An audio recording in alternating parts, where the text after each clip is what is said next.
بسم اللہ الرحمن الرحیم۔ معزز خواتین و حضرات، السلام علیکم ورحمۃ اللہ وبرکاتہ۔ سورۃ النور کا منفرد آغاز یا سورۃ النور کی منفرد ابتدا، یہ ہے ہمارے آج کے قرآن مجید کے سبق کا موضوع۔ آئیے سب سے پہلے آیت مبارکہ کی تلاوت کرتے ہیں۔ اعوذ باللہ السمیع العلیم من الشیطان الرجیم، بسم اللہ الرحمن الرحیم۔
سورة أنزلناها وفرضناها وأنزلنا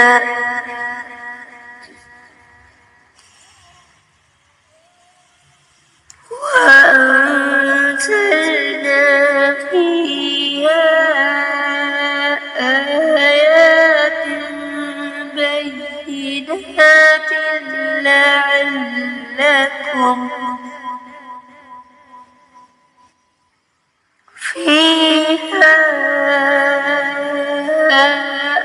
آيات بينات لعلكم تذكرون۔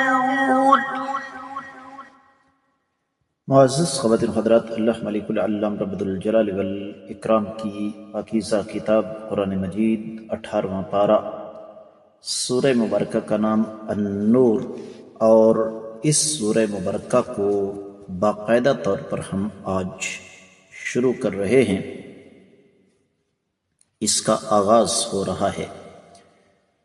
پچھلے 2 اسباق میں ہم نے اس سورہ مبارکہ کے بارے میں صرف تعارف کی حد تک کچھ پڑھا تھا۔ معمول کے مطابق سب سے پہلے اس آیت مبارکہ کا لفظی اور بامحاورہ ترجمہ، اس کے بعد پھر اس کی مختصر تفسیر۔ رب کائنات فرماتے ہیں سورۃ، یہ ایک عظیم سورہ مبارکہ ہے، انزلناہا، ہم نے اسے نازل فرمایا، وفرضناہا، اور اس کو فرض قرار دیا، وانزلنا، اور ہم نے نازل فرما دی، فیہا، اس میں، آیات مبارکات، بینات، جو کہ بالکل واضح ہیں، لعلکم، تاکہ تم، تذکرون، نصیحت حاصل کرو۔ بامحاورہ ترجمہ سماعت فرمائیے گا۔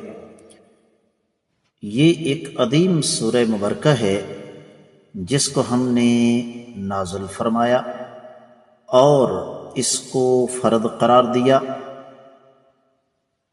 اور اس میں ہم نے واضح آیات مبارکات نازل فرما دیں تاکہ تم نصیحت حاصل کرو۔ امام ابن کثیر رحمۃ اللہ علیہ نے اس آیت مبارکہ کی کوئی لمبی چوڑی تفصیل بیان نہیں فرمائی ہے۔ ارشاد فرماتے ہیں کہ سورۃ انزلناہا، اس میں تنبیہ ہے، اور اس کا مطلب یہ نہیں ہے کہ صرف یہی سورہ مبارکہ نازل ہوئی ہے، دوسروں کی نفی نہیں ہے۔ وَفَرَضْنَاهَا امام مجاہد بن جبر، امام قتادہ بن دعامہ دونوں کا قول نقل فرمایا امام ابن کثیر رحمۃ اللہ علیہ نے کہ ہم نے حلال، حرام، امر، نہی اور حدود وغیرہ ہر چیز کو یہاں کھول کر بیان کر دیا۔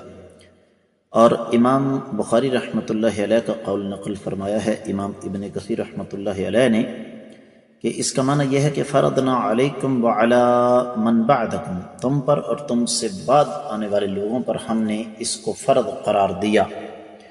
اور اس میں جو آیات مبارکات ہیں وہ بالکل واضح ہیں۔ تفسیر ابن کثیر میں جو کچھ بیان ہوا وہ اتنا ہی۔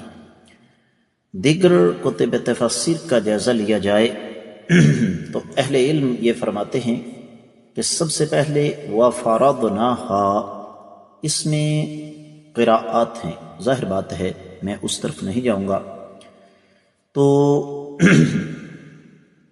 مفہوم اس کا یہ ہے جس طرح کہ مفسرین کرام کی ایک بہت بڑی جماعت امام ابن جریر، امام قرطبی، امام ابن تیمیہ اور امام بقائی اور پھر ماضی قریب میں ابن عاشور، ان کا یہ کہنا ہے کہ اس سورہ مبارکہ کو ہم نے نازل کیا اور اس میں ہم نے واجبات اور جو جن چیزوں سے منع کیا وہ سب کے سب واضح کر دیے، اور پھر حدود اور حقوق ان کا تعین کر دیا، ایمان اور ایمان کے ساتھ جو چیزیں منسلک ہیں ان کو ہم نے واجب کر دیا، اور اس کے بعد اس کا بدیہی تقاضا عمل اس کی بھی وضاحت کر دی۔ وَأَنزَلْنَا فِيهَا آيَاتٍ بَيِّنَاتٍ کہ اس میں ہم نے اس سورہ مبارکہ میں واضح طور پر تمہیں اتنا کچھ بتایا ہے کہ اس پر عمل کرو، تمہاری دنیا اور آخرت کے لیے بہتر ہوگا۔